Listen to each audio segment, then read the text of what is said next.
Number one, a lot of that is it's a matter of checks and balances. If we turn over everything to one party, it will be dominated by New York City. And I've said this, Malcolm Smith from New York City would be the majority leader. Tom Duane from Greenwich Village would be the deputy.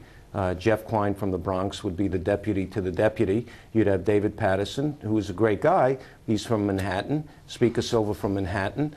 And Andrew Cuomo from New York City. So I think the state would lose its balance. But the bottom line is, the state Senate, through many capital investments, whether it's been in Buffalo, Rochester, and we've seen what Joe has done in Albany, these investments are starting to kick in.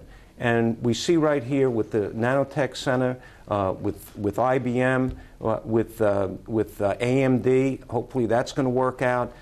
We're on the verge, I believe, in many of the investments that Joe pushed to explode in a positive way in the capital region. And I think we have the opportunity in Buffalo and Rochester and Utica. Utica, there's the Marcy Nanotech.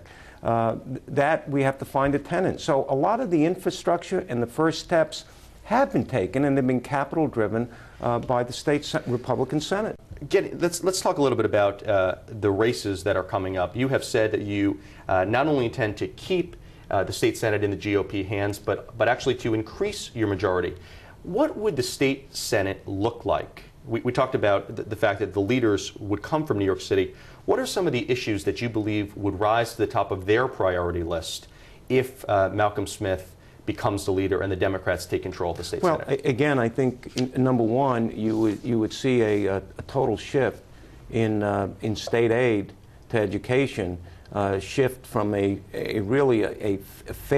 relatively fair distribution that the state Senate has maintained to New York City. Now, New York City, we believe every part of the region should be treated fairly, and I think Joe has done that. He's worked well with Mayor Bloomberg to make sure that the city survives. You know that New York City, and I know it, and the whole state knows it, because of the financial industry. They're the economic engine of the state. So many of our revenues come from the state. So nobody wants to see anything horrible happen to New York City. But you need a sense of fairness, you need a sense of balance, and that includes whether it's Long Island or the capital region or other parts of the state. Do you think that you'll continue to have the same kind of relationship with Mayor Bloomberg? Mayor Bloomberg has been your biggest donor.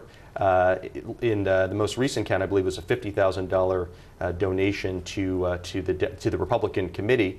Will you continue to have that same sort of close relationship and be the city's champion, so to speak, within the state Senate? Well, again, I think we have to support the city where necessary. But Mayor Bloomberg and I have a very nice personal relationship, too.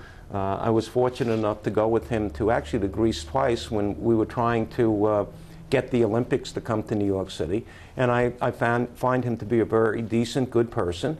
And, he's an advocate for New York City, but he also understands that there are needs for other parts of the state. And so I believe that relationship will continue in a very positive way.